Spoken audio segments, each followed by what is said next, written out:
نحمده ونستعينه ونستغفره ونعوذ بالله من شرور أنفسنا ومن سيئات أعمالنا من يهده الله فلا مضل له ومن يضلل فلا هادي له وأشهد أن لا إله إلا الله وحده لا شريك له وأشهد أن محمدا عبده ورسوله يا أيها الذين آمنوا اتقوا الله حق تقاته ولا تموتن إلا وأنتم مسلمون يا أيها الناس اتقوا ربكم الذي خلقكم من نفس واحدة وخلق منها زوجها وبث منهما رجالا كثيرا ونساء واتقوا الله الذي تساءلون به والأرحام إن الله كان عليكم رقيبا يا أيها الذين آمنوا اتقوا الله وقولوا قولا سديدا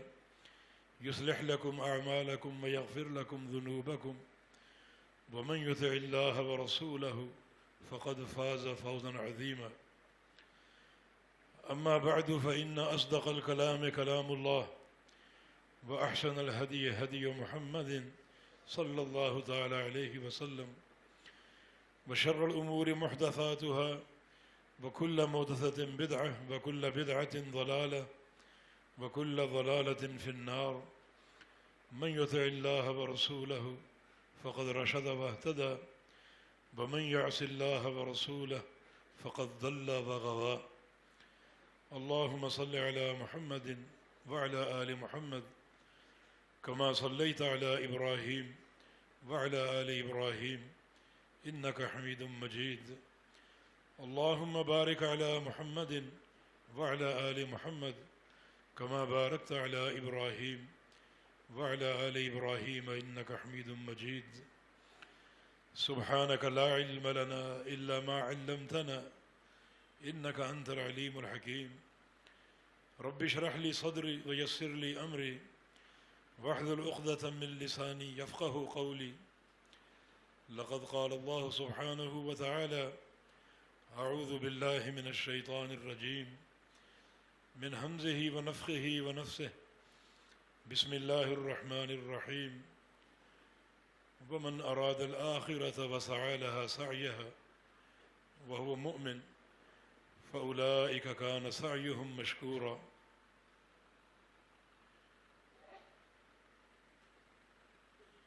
اس آیت مبارکہ میں اللہ رب العزت نے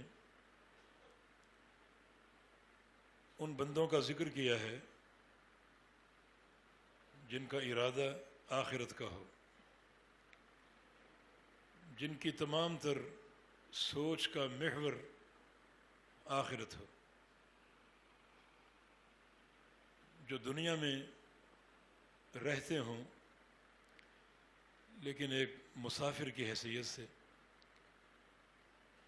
اصل وہ مقیم آخرت کے ہوں،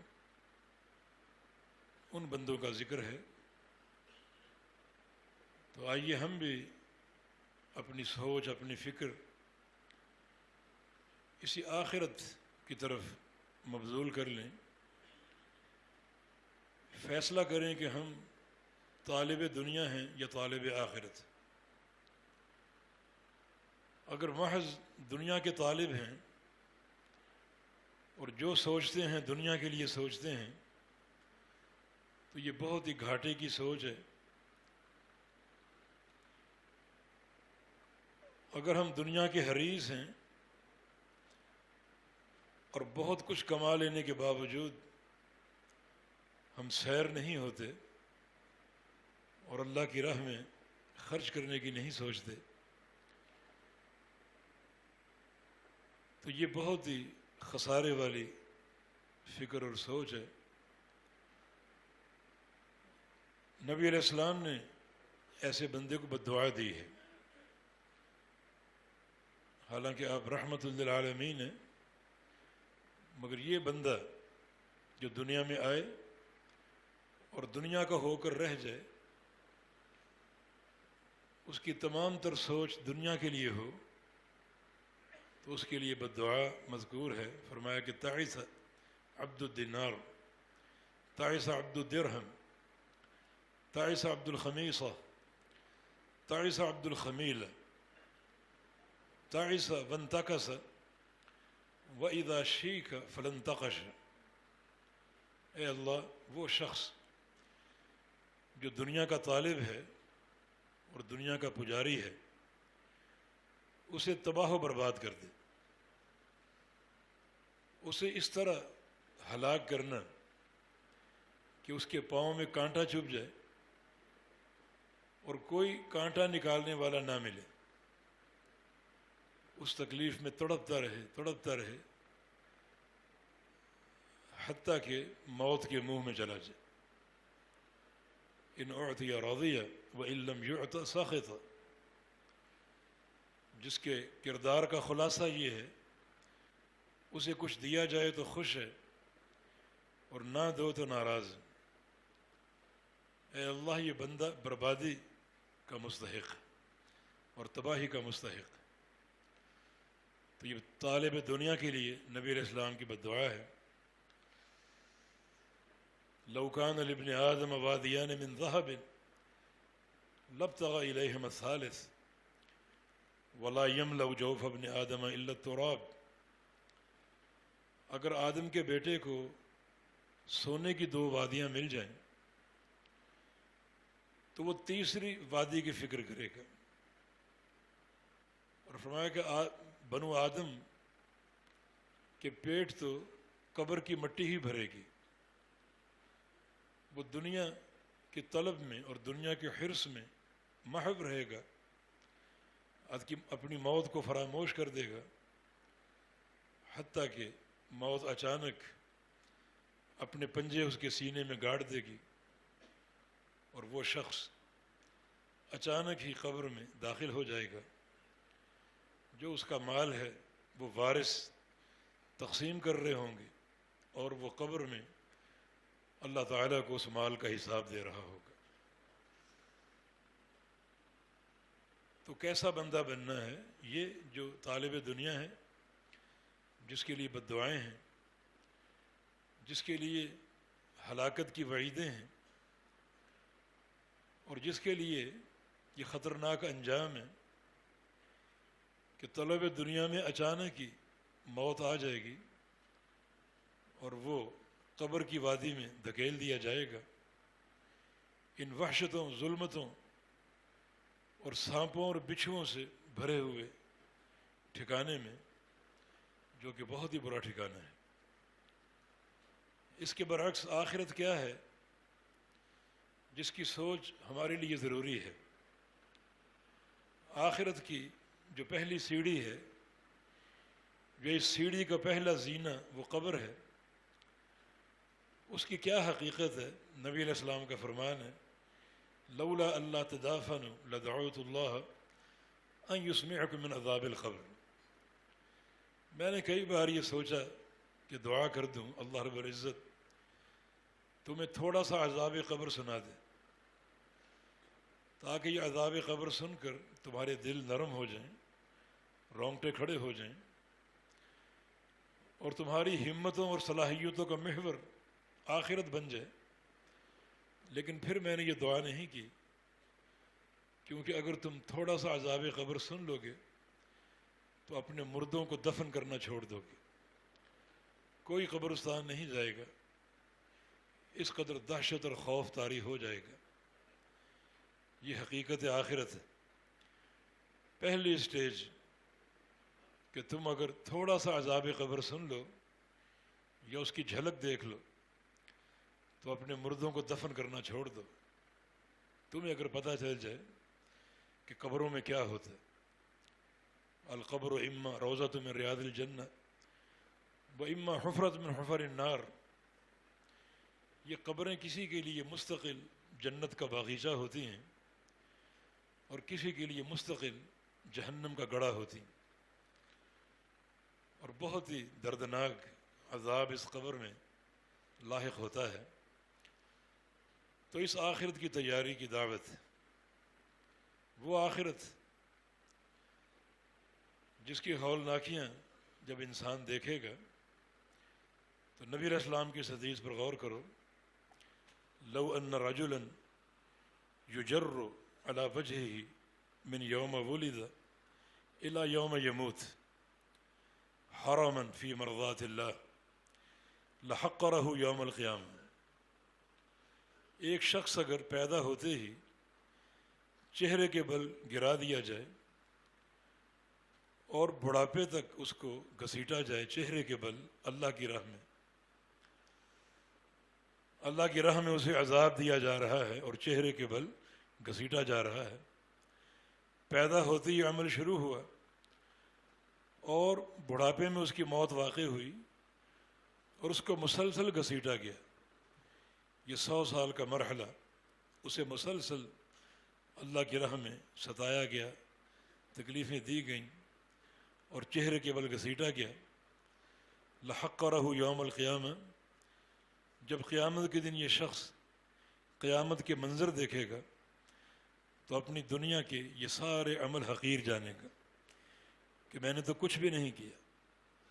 یہ قیامت کی ہولناکیاں کیسے چھٹکارا پاؤں گا؟ اس سے بڑھ کر جب سور پھونکا جائے گا تو فرشتے بھی عرض محشر کی طرف اٹھیں گے. وہ فرشتے جنہوں نے صدیوں اللہ تعالیٰ کی عبادت کر رکھی ہے. جس فرشتے کو پیدا ہوتے ہی قیام میں کھڑا کیا گیا وہ قیامت تک قیام میں رہے گا. جس فرشتے کو پیدا ہوتے ہی رکوع میں ڈال دیا گیا وہ قیامت تک رکوع میں رہے گا. اور جو فرشتہ پیدا ہوتے ہی سجدے میں گرا دیا گیا وہ قیامت تک سجدے میں رہے گا. وہ عرض محشر کی طرف بڑھے گا. سارے فرشتے، سارے ملائکہ، اور ان کی زبانوں پر یہ الفاظ ہوں گے کہ سبحانک ما عبدناک حق عبادتک، اے اللہ تو پاک ہے، ہم تیری عبادت کا حق ادا نہیں کر سکے. حالانکہ صدیوں کی عبادت ان کے ساتھ موجود ہے، لیکن یہ کیا آخرت ہے، کیا قیامت ہے، اور کیا اس کی ہولناکیاں ہیں کہ فرشتے اپنی صدیوں کی عبادت کو حقیر سمجھیں گے اور مسلسل یہ الفاظ دہرائیں گے کہ سبحانک تو پاک ہے، ما عبدناک حق عبادتک، ہم تیری کما حق و عبادت نہیں کر سکے. رسول اللہ صلی اللہ علیہ وسلم کا فرمان ہے لو انکم تعلمون ما اعلم لضحکتم قلیلا ولبکیتم کثیرا وما ضاجعتم نساءکم علی فرشکم.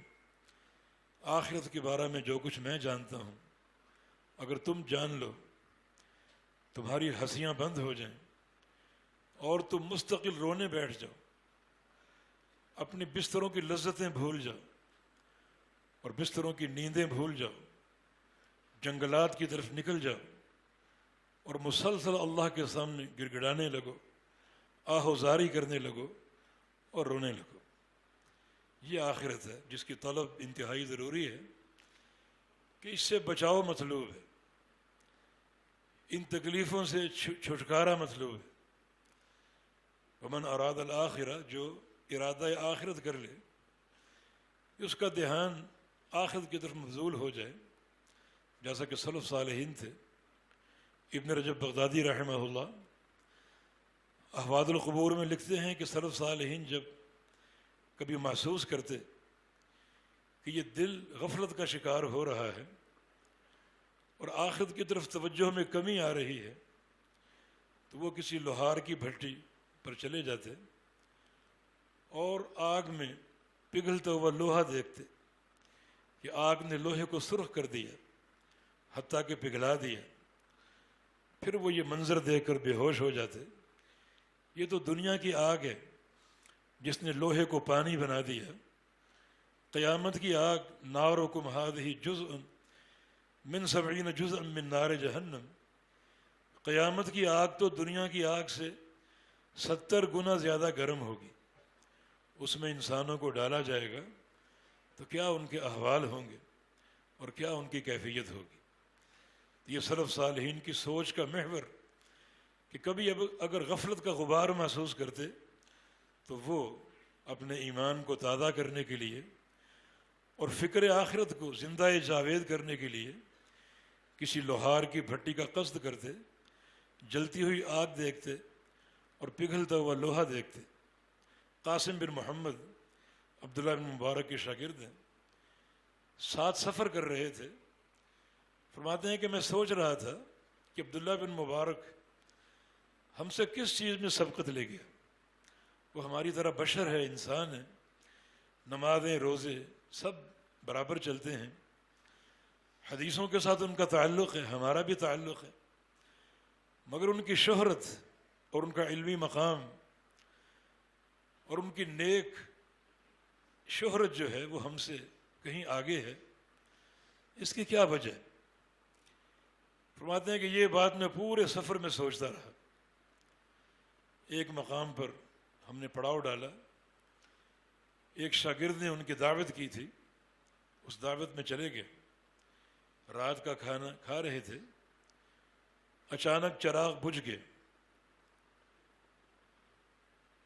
اور کمرے میں شدید اندھیرا پھیل گیا. وہ جو میزبان تھا وہ چراغ درست کرنے لے گیا اور جلد ہی چراغ ٹھیک کر کے لے آیا، روشنی ہو گئی. ہم نے روشنی میں دیکھا کہ عبداللہ بن مبارک کا چہرہ اور داڑھی آنسوؤں سے بھیگی ہوئی. وجہ کیا تھی؟ جو ہی کمرے میں اندھیرا ہوا انہیں قبر کی تاریکی یاد آ گئی اور قبر کا اندھیرا یاد آ گیا کہ یہ کمرہ اتنا تاریک ہو گیا ہے کہ چھوٹی سی قبر منو مٹی تلے کتنی تاریکی ہوگی اور کتنا اندھیرا ہوگا. یہ سلف صالحین کی سوچ کا محور ہے. جب بھی سوچتے آخرت کا سوچتے، اور یہی یہاں پر دعوت ہے. بمن اراد الآخرہ، جو شخص ان سارے خوفناک امور کو دیکھے اور سوچے اور پھر ارادہ آخرت کر لے. ارادہ آخرت کرنے کے بعد عمل کے لیے کوئی وقت مقرر نہ کرے، اس رمضان سے میں نیکی شروع کر دوں گا اور ریٹائرمنٹ کے بعد میں نیک اعمال شروع کر دوں گا. نہیں، فوری طور پر. نبی علیہ السلام کی حدیث ہے، من خاف ادلج ومن ادلج بلغ المنزل. جس شخص کے دل میں خوف آ جائے آخرت کا، وہ اسی وقت سفر شروع کر دیتا ہے کسی تاخیر کے بغیر کہ میں رمضان سے نیکیاں شروع کر دوں گا. نہیں، اسی وقت. ادلج، یہ ادلج دلجہ سے ہے جس کا معنی رات کی تاریکی میں سفر کرنا. وہ پھر رات کے اندھیرے نہیں دیکھتا اور ان اندھیروں کی تنہائیاں نہیں دیکھتا کہ جنگل کا سفر ہے، پتہ نہیں جانور کیا سلوک کریں. نہیں، ادلج وہ اسی وقت اندھیروں میں داخل ہو جاتا ہے اور تاریک راتوں کا مسافر بن جاتا ہے. مقصد یہ کہ عمل صالح اسی وقت شروع کر دیتا ہے. ومن ادلج بلغ المنزل، فرمایا کہ جو رات کی تاریکی میں فوراً داخل ہو جائے وہ مسافر سب سے پہلے منزل میں پہنچ جاتا ہے. وہ تاخیر نہیں کرتا، دیر نہیں کرتا. حبیب ایک نوجوان تھے تابعین میں سے، ان کی والدہ ان کو رات کو جگاتی قیام اللیل کے لیے. تو اس کے جملے یہ ہوتے، حبیب بیٹے اٹھو، صالحین کے قافلے روانہ ہو چکے ہیں، بس میں اور تو پیچھے رہ گئے. اٹھو، لوگ جا چکے اور صالحین روانہ ہو چکے، یہ قافلے ایک ایک کر کے نکل چکے اپنی منزل کی طرف جو کہ جنت ہے. صرف تو اور میں پیچھے رہ گئے. جلدی اٹھو، ہم بھی کسی قافلے میں شامل ہو جائیں. کیونکہ جو فکر آخرت کر لے اور پھر آخرت کا حصول اس کا مطلوب بن جائے، وہ پھر فوراً عمل صالح شروع کر دیتا ہے. فرمایا کہ الا ان سلعۃ اللہ غالیہ، الا ان سلعۃ اللہ الجنہ، خبردار اللہ کا سودا بہت ہی مہنگا ہے. تمہاری نظر جنت کی طرف ہو اور رات بھر سوئے رہو، تمہاری نظر جنت کی طرف ہو اور اعمال صالحہ سے ایک واجبی تعلق ہو، یہ دو چیزیں کیسے جمع ہو سکتی؟ اللہ کا سودا بہت ہی مہنگا. الا ان سلعۃ اللہ الجنہ، خبردار اللہ کا سودا جنت، جس کے حصول کے لیے بڑی تگ و دو کرنی پڑے گی، بڑی محنتیں، ریاضتیں. اور مشقتیں برداشت کرنی پڑیں گی، بڑے مجاہدے کرنے پڑیں گے، تبھی یہ مہنگی ترین دولت حاصل ہوگی۔ لموضع صوت فی الجنہ خیر من الدنیا وما فیہا، جنت کی ایک بالشت کی جگہ پوری دنیا سے قیمتی ہے۔ تم دنیا کے ایک پلاٹ کی خاطر محنتیں کرتے ہو، تو وہ جنت جس کی ایک بالشت دنیا وما فیہا سے قیمتی ہے، اس کے لیے کوئی محنت درکار نہیں، کوئی جدوجہد درکار نہیں۔ اس کے اگر طالب ہو تو ابھی سے تاریک راتوں کے مسافر بن جاؤ اور اپنے آپ کو منزل کی طرف ڈال دو۔ یہ پہلی شق ہے اس آیت کریمہ کی، ومن اراد الآخرہ، جس شخص کا ارادہ آخرت بن جائے، دنیا سے ایک واجبی تعلق جوڑ لے، لیکن اصل وہ آخرت کا مقیم ہو۔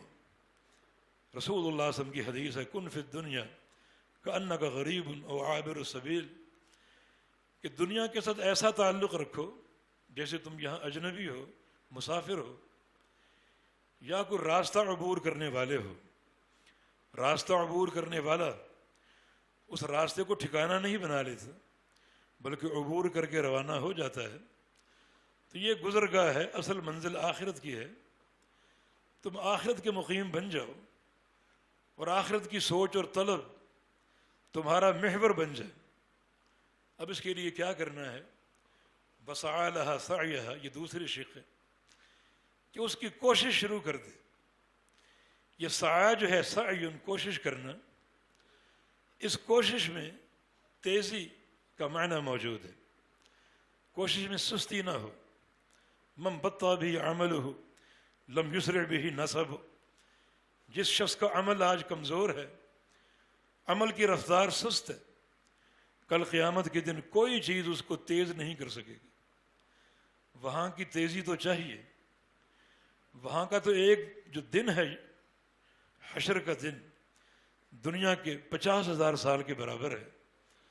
سورج سر پہ کھڑا ہوگا اپنی تمام تر حدتوں اور تمازتوں کے ساتھ۔ اس دن کا جلدی گزرنا ہر شخص چاہے گا اور جلدی گزرے گا۔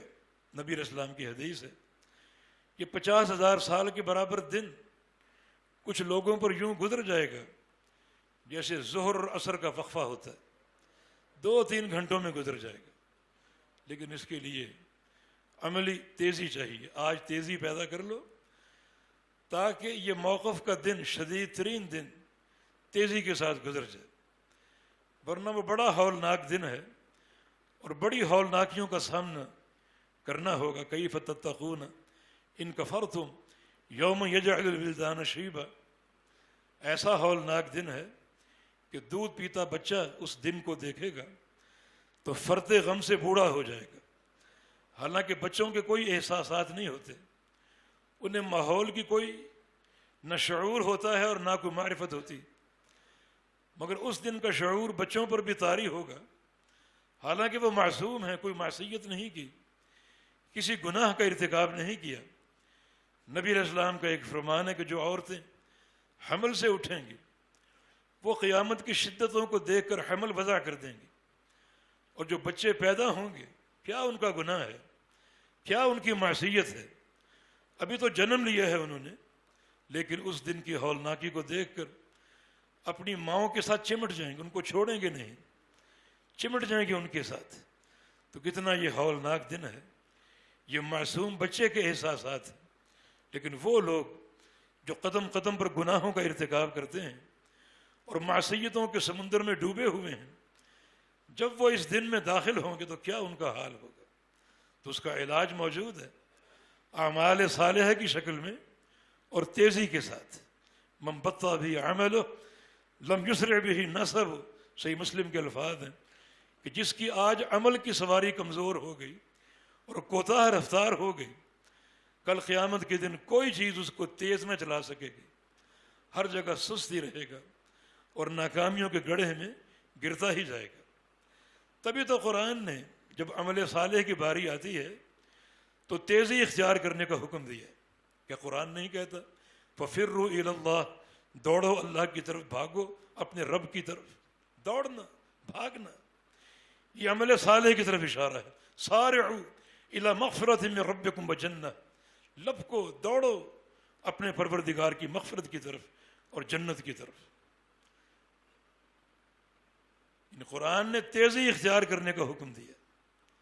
فسعوا الی ذکر اللہ، جمعے کا دن کہ جمعے کے لیے جلدی کرو، تیزی کرو، مسجد میں پہلے پہنچنے کی کوشش کرو، بہت زیادہ اجر و ثواب لے کر لوٹو گے.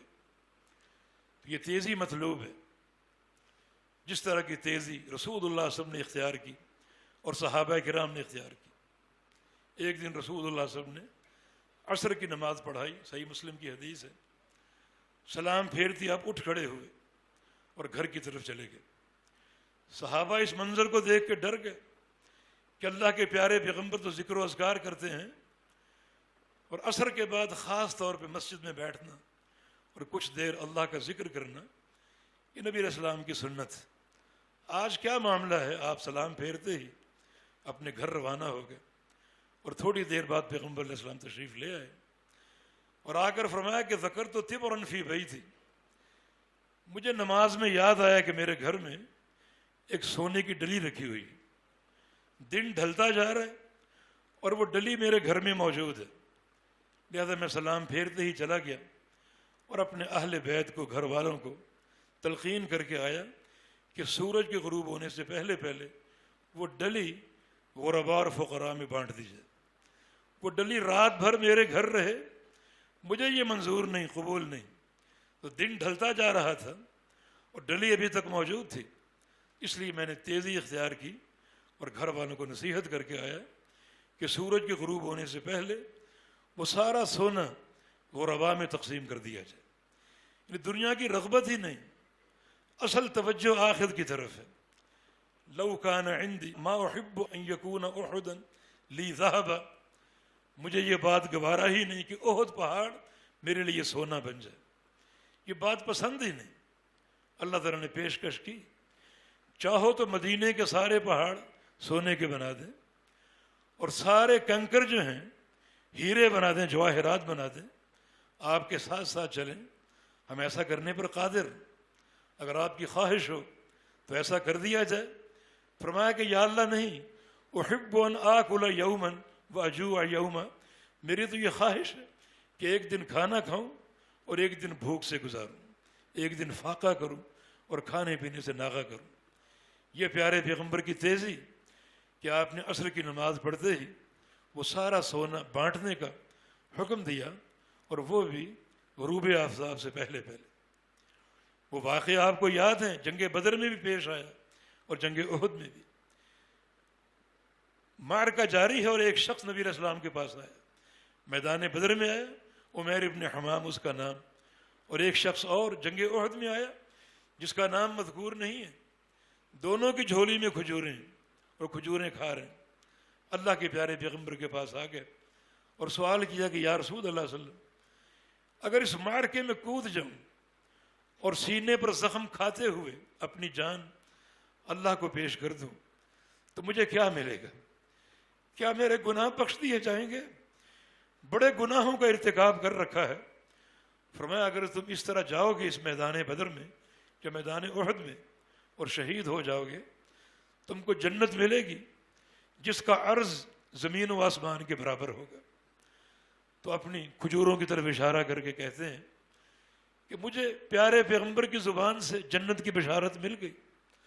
اب اگر تمہیں کھانے بیٹھوں تو دنیا کی زندگی لمبی ہو جائے گی اور مجھے تو فوری جنت چاہیے. کھجوریں ایک طرف ڈال دیں اور معرکے میں کود گئے اور شہید ہو گئے. یہ من خاف ادلج، جس کے دل میں خوف آ جائے وہ پھر بلا تاخیر میدان میں داخل ہو جاتا ہے اور نیکیاں اختیار کر لیتا ہے، اور وہ اعمال صالحہ کو ٹالتا نہیں ہے. بس آخرت کی دھن سوار ہو گئی، فوری تاریک راتوں کا مسافر بن گیا، اعمال صالحہ شروع کر دیے، موسموں کی پرواہ نہ کی، تاریکیوں کی شدتوں کی پرواہ نہ کی.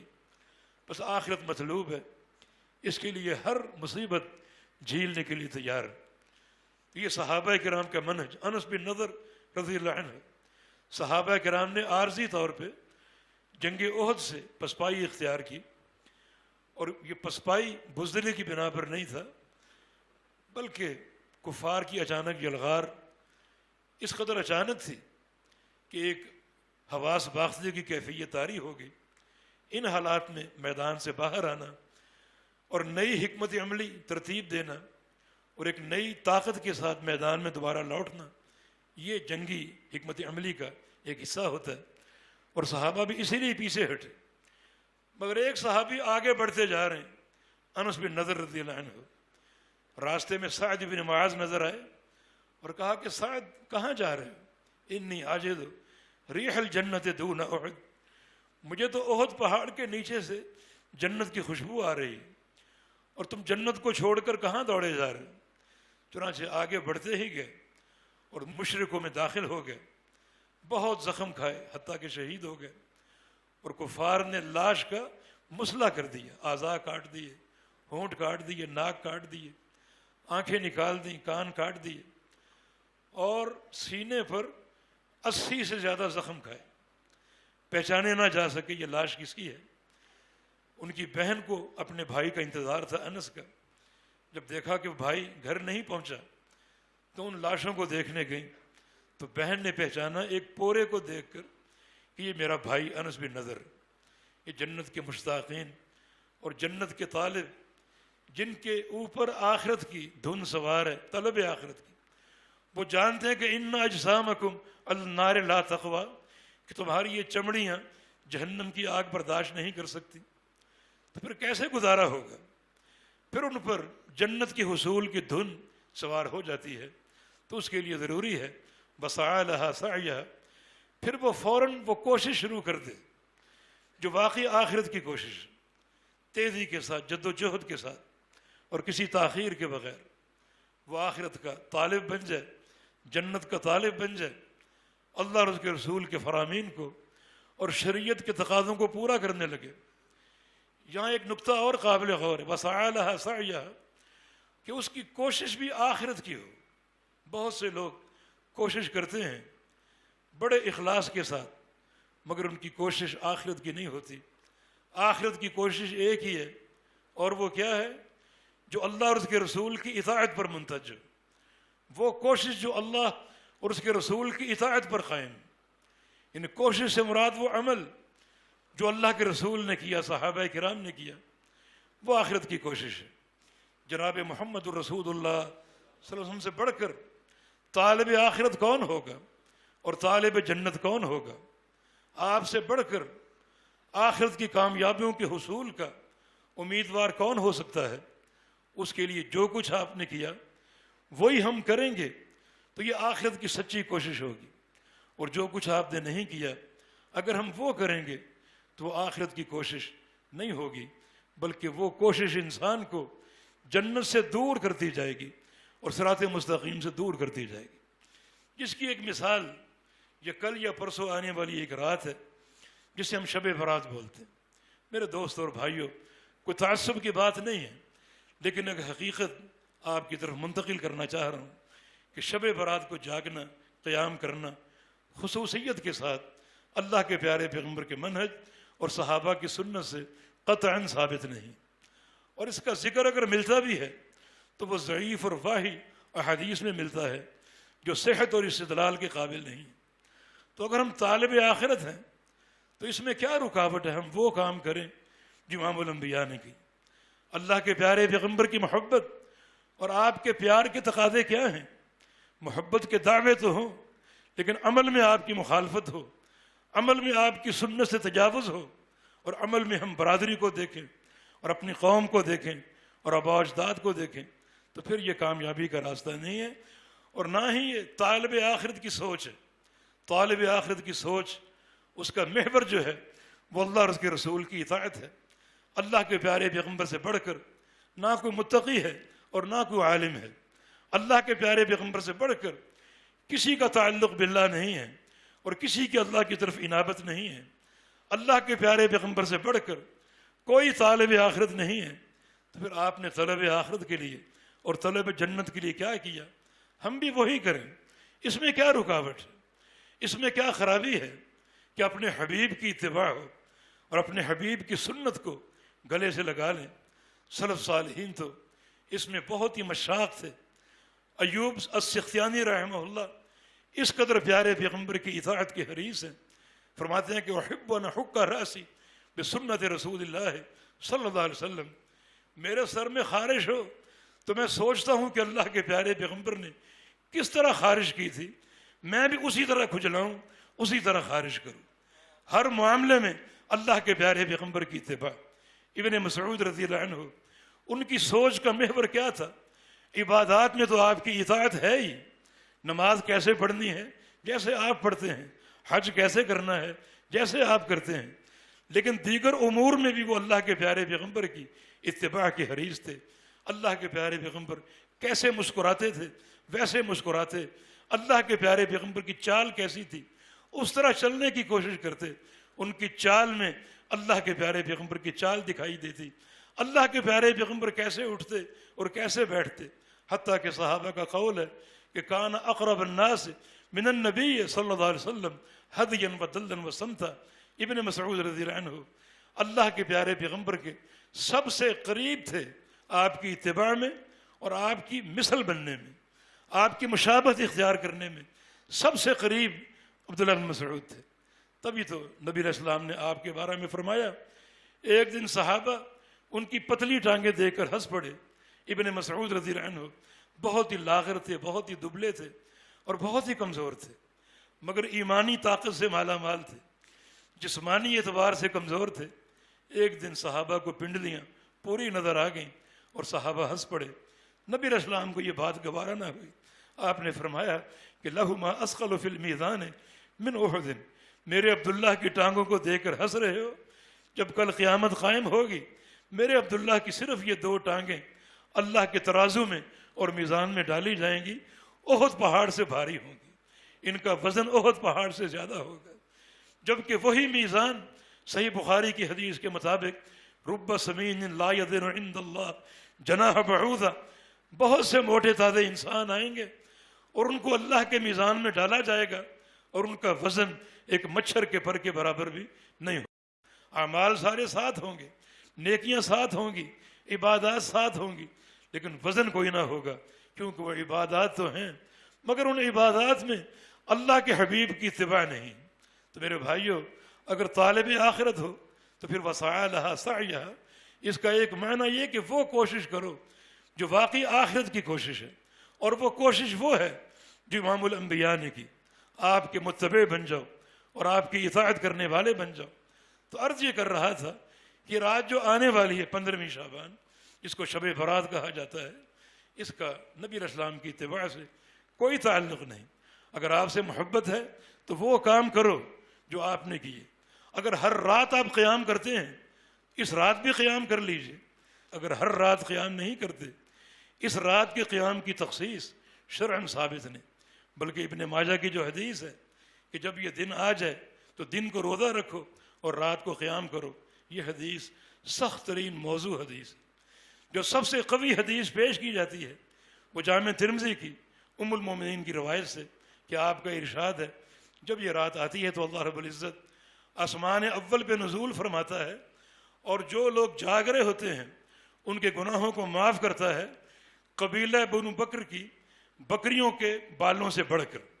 لیکن یہ حدیث بھی سخت ترین ضعیف ہے۔ اس حدیث کے راوی جس کو روایت کرنے والے امام ترمذی رحمہ اللہ فرماتے ہیں کہ میں یہ حدیث لے کر اپنے شیخ امام بخاری کے پاس گیا کہ یہ حدیث کیسی ہے، اس پر کیا حکم ہے۔ امام بخاری نے فرمایا کہ اس کی سند میں 2 جگہ انقطاع ہے، 2 جگہ سند ٹوٹی ہوئی منقطع ہے۔ ایک اس کی سند کا راوی حجاج ابن ارطاد جو یحییٰ بن ابی کثیر سے روایت کر رہے ہیں اور دونوں کا سماع ثابت نہیں۔ دوسرا یحییٰ اس حدیث کو عروہ سے روایت کر رہے ہیں اور یحییٰ کا عروہ سے سماع ثابت نہیں ہے۔ اس حدیث کو معضل کہا جاتا ہے اور یہ شدید ترین ضعف کی علامت ہے۔ تو ایسی ضعیف حدیثوں سے مسائل ثابت نہیں ہوتے۔ اگر ہم نے محنت کرنی ہے، کوشش کرنی ہے، تو ایسے اعمال کا تتبع کریں جو پیارے حبیب نے کیے، محمد رسول اللہ صلی اللہ علیہ وسلم نے کیے۔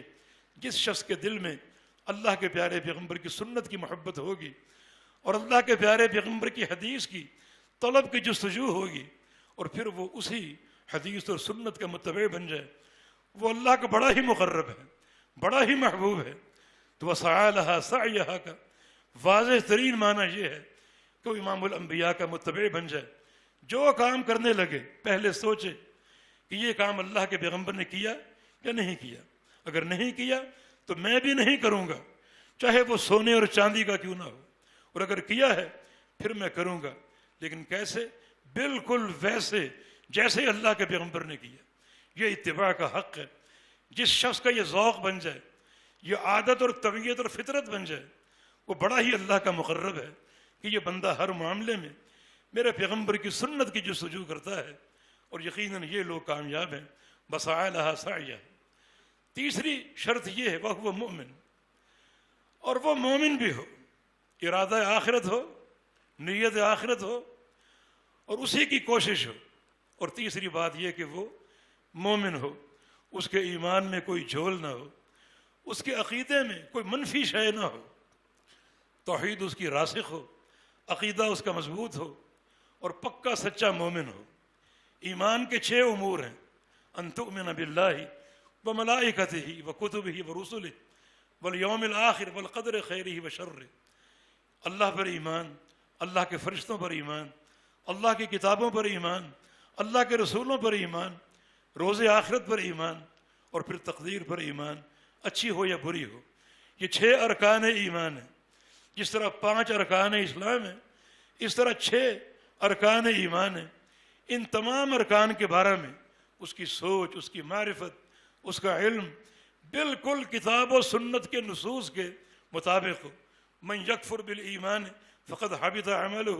جو شخص امور ایمان میں سے کسی ایک امر کا انکار کر بیٹھا، کفر کر بیٹھا، اس کی سوچ اگر شریعت کی سوچ کے مطابق نہ ہوئی، فقد حبط عملہ، اس کی زندگی کے سارے اعمال برباد ہو جائیں گے، سارے اعمال باطل جائیں گے، رائیگاں جائیں گے۔ محنتیں کی ہوں گی، مشقتیں کی ہوں گی، مگر فائدہ نہ ہوگا۔ بسم اللہ الرحمن الرحیم۔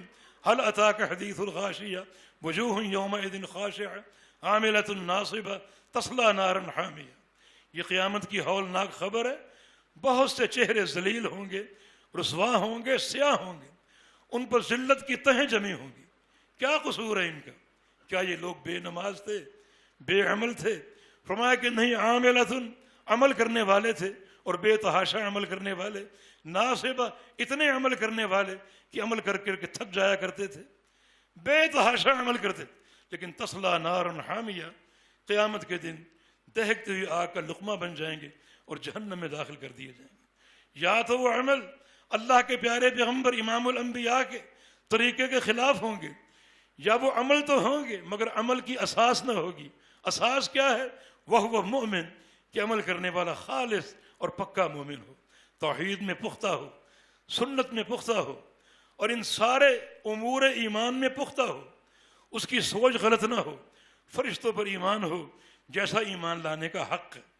اگر ایک شخص فرشتوں کو مانے لیکن مشکل کشا کے طور پر اس نے فرشتوں کو نہیں مانا، ایک شخص اگر رسولوں کو مانے لیکن اس طور پہ کہ رسولوں کا یہ شعبہ ہے کہ وہ مشکل کشائی کرتے ہیں، حاجت روائی کرتے ہیں، اور رسول جو ہیں حاضر ناظر یا عالم الغیب ہیں، اس نے رسولوں کو نہیں مانا، جس طریقے سے شریعت منوانا چاہتی ہے بالکل ویسے مانے اور ویسے قبول کرے۔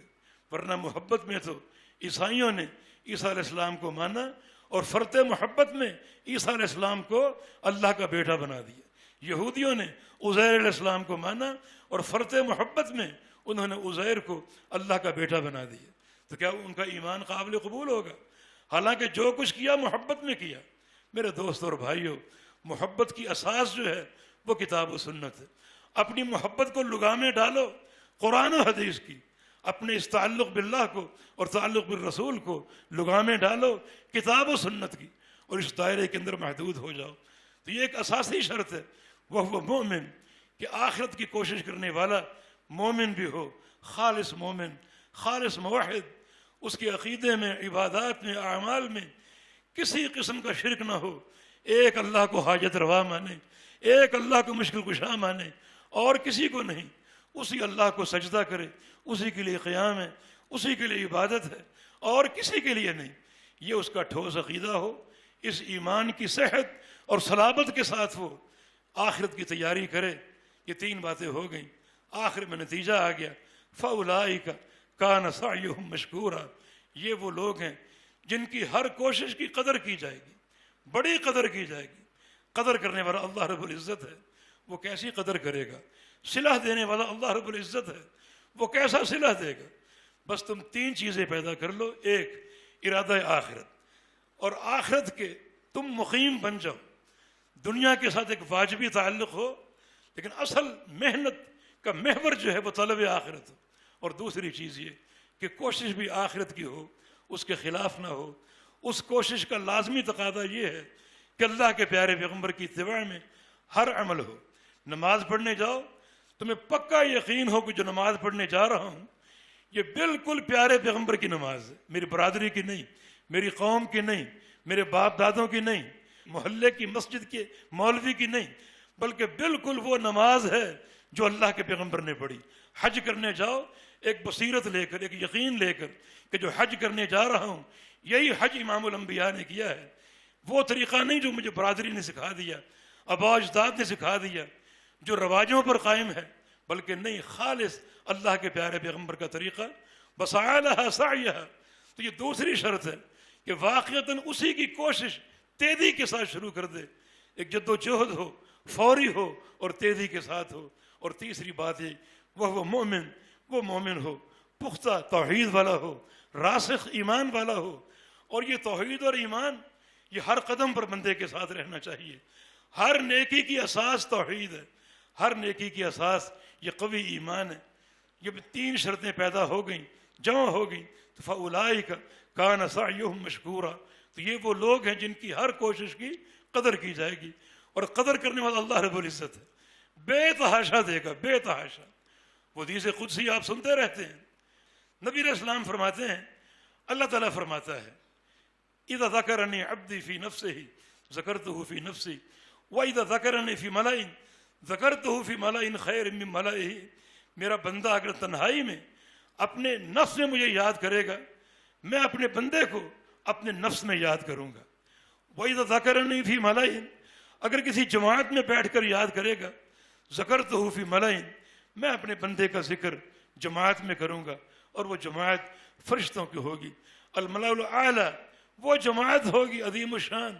فرشتوں کی جماعت میں بیٹھ کر بندے کا نام لوں گا اور بندے کا چرچا کروں گا.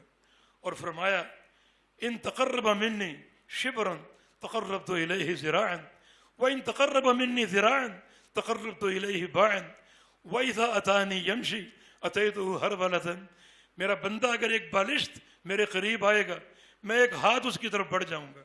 میرا بندہ اگر ایک ہاتھ میرے طرف بڑھے گا، میں 2 ہاتھ آگے بڑھ جاؤں گا. اور میرا بندہ اگر چلتا ہوا آئے گا، میں اس کی طرف دوڑتا ہوا جاؤں گا.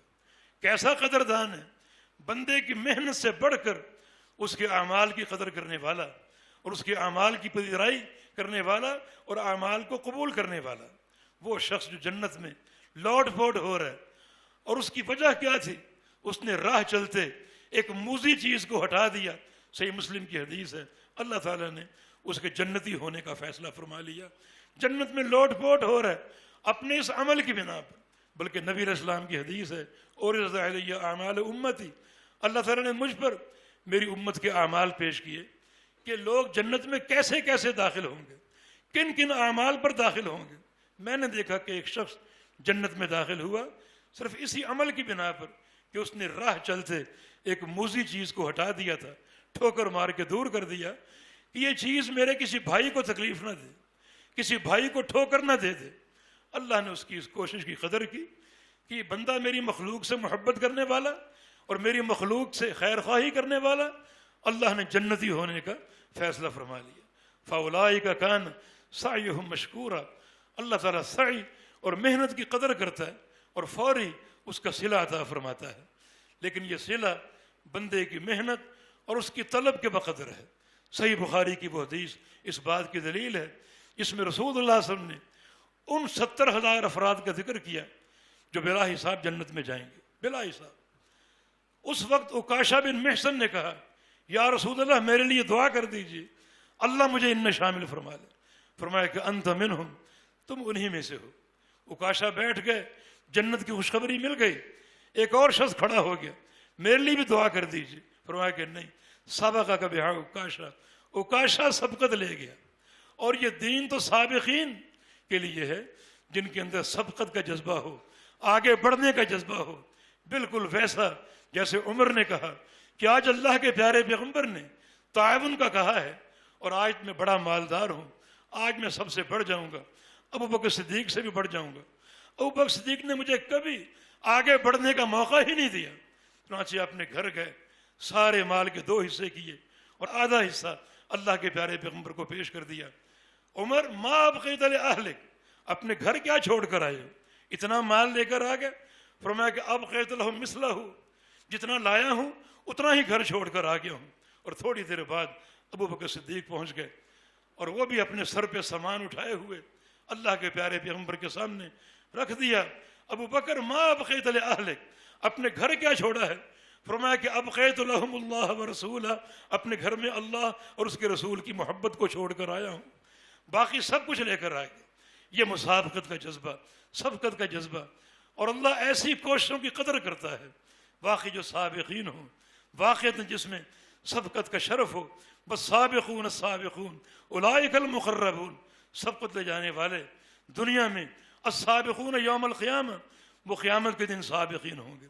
یہاں سابقون کی تکرار ہے، بس سابقون السابقون، پہلا سابقون دنیا کے تعلق سے ہے، اے بس سابقون فی الدنیا، دنیا میں جو سابقین ہوں گے، السابقون فی الآخرہ، وہ قیامت کے دن سابقین ہوں گے اور سب سے آگے آگے ہوں گے۔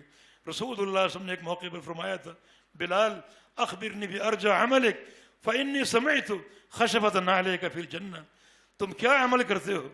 میں نے جنت میں تمہارے قدموں کی آہٹ سنی ہے، تم چلتے زمین پر ہو اور تمہارا شرف یہ ہے کہ تمہارے قدموں کی دمک جنت میں سنائی دیتی ہے۔ بما سبقتنی الی الجنہ، بلال جنت میں جہاں بھی گیا تو مجھ سے آگے آگے تھا، کیا عمل کرتے ہو؟ تو واقعتاً یہ سبقت کا شرف ہے۔ ابن قیم رحمہ اللہ فرماتے ہیں بلال حبشی کا اللہ کے پیارے پیغمبر سے آگے آگے ہونا، اس کا یہ معنی نہیں ہے کہ بلال اللہ کے پیغمبر سے افضل ہیں، بلکہ اس کا معنی یہ ہے کہ جنت میں اللہ کے پیارے پیغمبر جب بھی باہر نکلیں گے کہیں جانے کے لیے، بلال حبشی کو یہ شرف حاصل ہوگا کہ وہ اللہ کے پیغمبر کے آگے آگے چل کر اللہ کے پیارے پیغمبر کو پروٹوکول فراہم کریں گے۔ یہ اللہ کے پیغمبر کا اعزاز ہوگا۔ جیسے آج کوئی بادشاہ نکلتا ہے، آگے گاڑیاں ہوتی ہیں پروٹوکول فراہم کرنے کے لیے، یہ پروٹوکول کا شرف بلال حبشی کو حاصل ہوگا۔ پھر ابن قیم فرماتے ہیں اس کے لیے بلال کا انتخاب کیوں؟ ابو بکر بھی تھے، عمر بن خطاب بھی تو تھے، بڑے بڑے صحابہ کرام تھے، انہیں یہ شرف کیوں دیا گیا؟ فرماتے ہیں کہ اس کی وجہ یہ ہو سکتی ہے، بلال حبشی رضی اللہ عنہ اللہ کے پیارے پیغمبر کے مؤذن تھے، اور مؤذن کا کام یہ ہے سب سے پہلے مسجد میں آنا، مسجد کو کھولنا، وضو کرنا اور اذان دینا، کیونکہ اذان دینا مؤذن کا وظیفہ ہے، لہذا اس کے لیے اس کو سب سے پہلے آنا پڑے گا اور آنا ہوگا۔ یہ سبقت کا شرف بلال حبشی کے لیے اخروی سبقت کا باعث بن گیا۔ چنانچہ امام الانبیاء محمد الرسول اللہ صلی اللہ علیہ وسلم کو بلال حبشی رضی اللہ عنہ یہ پروٹوکول فراہم کریں گے۔ ان کی اس کوشش کی اللہ نے قدر کی اور اللہ نے ان کو یہ صلہ دیا کہ چلتے زمین پر ہیں اور قدموں کی دمک جنت میں سنائی دیتی ہے اور قدموں کی گونج جنت میں سنائی دیتی ہے۔ یہ حقیقت میں اولئک کان سعیہم مشکورا، یہ وہ لوگ ہیں جن کی کوشش کی قدر کی جائے گی۔ بلکہ اللہ رب العزت بعض اوقات عمل پورا نہیں ہوتا، عمل ابھی ادھورا ہے، اور اللہ رب العزت اپنی رضا، اپنی محبتیں، جنت کی نعمتیں عطا کرنے لگتا ہے۔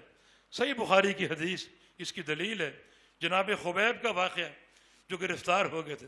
خبیب رضی اللہ عنہ نے جنگ بدر میں ایک عامر نامی شخص کو قتل کر دیا تھا، اور اس کے بیٹے انتقام کی آگ میں جل رہے ہیں، اور خبیب رضی اللہ عنہ کسی وجہ سے گرفتار ہو گئے، اور گرفتار کرنے والوں نے منہ مانگی قیمت سے عامر کی جو اولاد تھی ان کے آگے بیچ دیا، انہوں نے خرید لیا اور اپنے گھر کی کوٹھڑی میں خبیب کو بند کر دیا۔ بوجھل بیڑیاں پاؤں میں ڈال دیں، کمرہ مقفل ہے اور گھر بھی مقفل ہے، اور باہر پہرے داروں کی قطار ہے، ایک عجیب پہرا ہے. یہ سارا سما تھا، یہ سارا منظر تھا.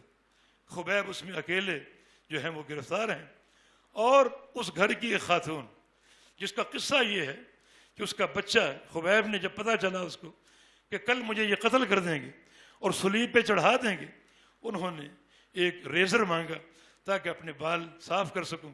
وہ دے دیا گیا، ریزر ہاتھ میں تھا، اور ایک بچہ چلتے چلتے خبیب کے پاس پہنچ گیا، اور خبیب نے اس کو اٹھا کر اپنی جھولی میں بٹھا لیا.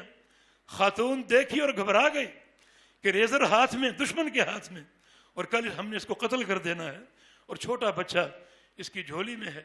چاہے تو قتل کر دے اس کو، اور چاہے تو بچے کو یرغمال بنا لے، مجھے چھوڑ دو ورنہ بچے کو قتل کر دوں گا. عورت ڈر گئی. خبیب اس کیفیت کو بھانپ گئے، فرمایا کہ میں ایسا ہرگز نہیں کروں گا، یہ میرے پیغمبر کی تعلیم نہیں ہے بچوں کو مارنا. یہ آج کیسے مسلمان ہیں جو اندھے دھماکے کرتے ہیں، بچے مارے جائیں، عورتیں ماری جائیں، اور جناب بوڑھے مارے جائیں، کوئی ان کو پرواہ نہیں. فرمایا کہ امام الانبیاء کی یہ تعلیم ہی نہیں. اسی عورت کا بیان ہے کہ واللہ ما رأیت اسیرا مثلہ قط، اللہ کی قسم میں نے خبیب جیسا قیدی کبھی نہیں دیکھا. وہ عورت بعد میں اسلام لا چکی تھی. اللہ کی قسم میں نے خبیب جیسا قیدی کبھی نہیں دیکھا.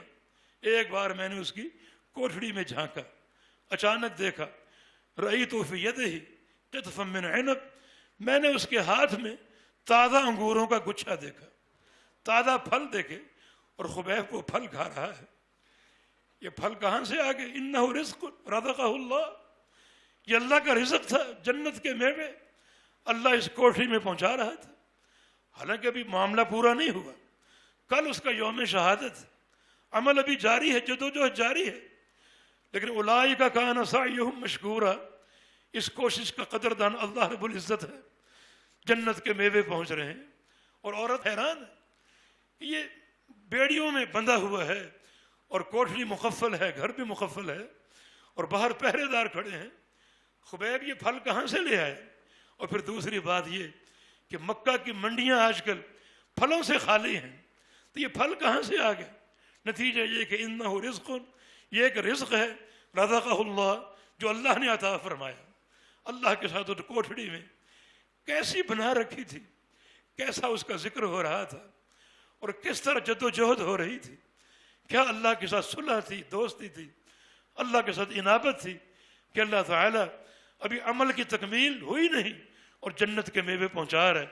تو حقیقت یہ ہے اللہ تعالیٰ کا یہ فرمان بڑا ہی قابل غور کہ اولئک کان سعیہم مشکورا، ایسے بندوں کی ہر کوشش کی میں قدر کروں گا. اس قدر کی ایک جھلک آخری حدیث پیش کرتا ہوں. مسند احمد میں یہ حدیث 2 سندوں کے ساتھ ہے، اور سند کو بھی صحیح کہا گیا ہے. مسند احمد کے محقق علامہ احمد شاکر رحمہ اللہ دونوں کی سند کو صحیح کہتے ہیں. دونوں کا مضمون تقریباً ایک ہی ہے. ابو عثمان النہدی علماء تابعین میں سے تھے. ایک حدیث سنتے ہیں ابو ہریرہ کی روایت سے کہ نبی علیہ السلام کا فرمان ہے کہ ان اللہ یکتب بالحسنۃ الواحدۃ الف الف حسنہ، کہ اللہ تعالیٰ اپنے بعض بندوں کے لیے ایک نیکی کے بدلے میں 10 لاکھ نیکیاں لکھتا ہے.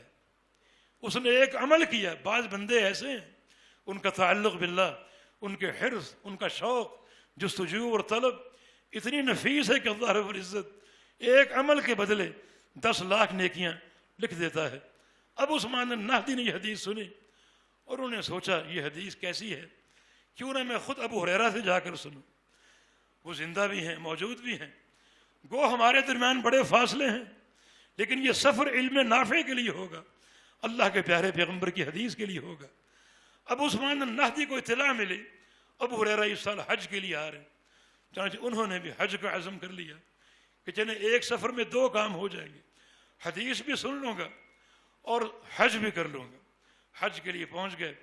ابو ہریرہ سے ملاقات ہوئی اور اپنی آمد کا جو ہے وہ مقصد بیان کیا کہ میں صرف یہ حدیث سننے آیا ہوں، اور ساتھ ساتھ اللہ تعالیٰ نے حج کی سعادت بھی دے دی. کیا واقعی اللہ کے پیغمبر کا یہ فرمان ہے کہ بعض بندوں کی ایک نیکی کا صلہ 10 لاکھ نیکیوں سے ملتا ہے؟ ابو ہریرہ نے فرمایا جس شخص نے تمہیں یہ حدیث سنائی اس نے غلط سنائی. میں نے یہ حدیث روایت نہیں کی، بلکہ میں نے یہ حدیث اس طرح روایت کی ہے کہ رسول اللہ صلی اللہ علیہ وسلم نے فرمایا کہ ان اللہ یکتب بالحسنۃ الواحدۃ الف الف حسنہ، کہ اللہ رب العزت بعض بندوں کی ایک نیکی کا صلہ 20 لاکھ نیکیوں میں ادا کرتا ہے۔ اولئک کان سعیہم مشکورا، یہ وہ بندے ہیں جن کی طلب کیسی ہوگی، دل کیسے ہوں گے، کتنا تزکیہ اور تصفیہ ہوگا، ان کے قلوب کتنے مجلہ اور مصفہ ہوں گے کہ اللہ تعالیٰ ایک عمل کا نتیجہ 20 لاکھ اعمال سے دے گا اور 20 لاکھ نیکیوں سے دے گا۔ اللہ اکبر۔ وَإِن تَكُ حَسَنَةً يُضَاعِفْهَا، ابو ہریرہ نے استدلال کیا کہ اللہ کا فرمان ہے ایک نیکی کو اللہ تعالیٰ بڑھاتا ہے، اور میرے پروردگار کی شان کیا ہے، وہ ایک نیکی کو ڈبل کر دے، 10 گنا کر دے، یہ اس کی شان نہیں ہے، اس کی شان یہی ہے کہ ایک نیکی کو 20 لاکھ گنا کر دے۔ تو اولئک کان سعیہم مشکورا۔ خلاصہ کلام یہ ہے کہ اس آیت کریمہ میں 4 امور کا ذکر ہے۔ نمبر 1، انسان پوری طرح تجزیہ کر کے، غور و فکر کر کے اپنی تمام تر توجہات جو ہیں وہ آخرت کی جانب مبذول کر لیں، طلب آخرت ان پر سوار ہو جائے، دنیا میں ایک مسافر بن جائے اور آخرت کا مقیم بن جائے۔